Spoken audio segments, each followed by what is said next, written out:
Kung walang itatago, hindi dapat magtago.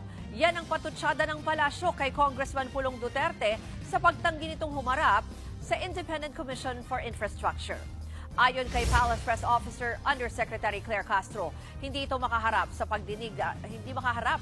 Bakit daw hindi makaharap sa pagdinig si Pulong sa ICI? Gayong dumalo naman ang iba pang mga kongresistang pinatawag ng komisyon para sa investigasyon kaugnay sa flood control scam.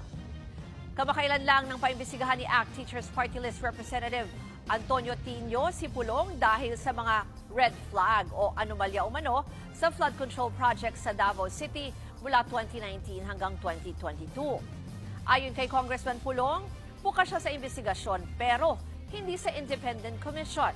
Gate pa ng kongresista, ang dapat daw imbestigahan kaugnay sa korupsyon ay ang First Family. Buntot niya, hila niya. It means you are responsible for the consequences of your own acts. Kung walang itatago, di dapat magtago.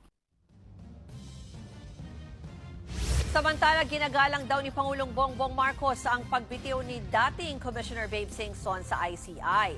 Matatanda ang siniwalat ni Congressman Egay Erice ng dahilan umano ng pag-resign ni Singson ay dahil sa kawalan ng suporta ng gobyerno sa komisyon.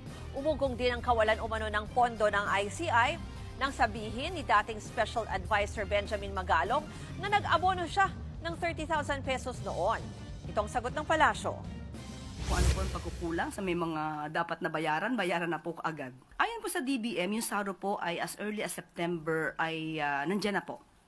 Ang natatangi lamang po siguro nagkaroon ng konting delay ay yung pag-implement po or pagsasagawa po ng MDC at yung modified disbursement system. At ngayon po ay maitatanong po natin, yung pondo po ay nasa kanila na.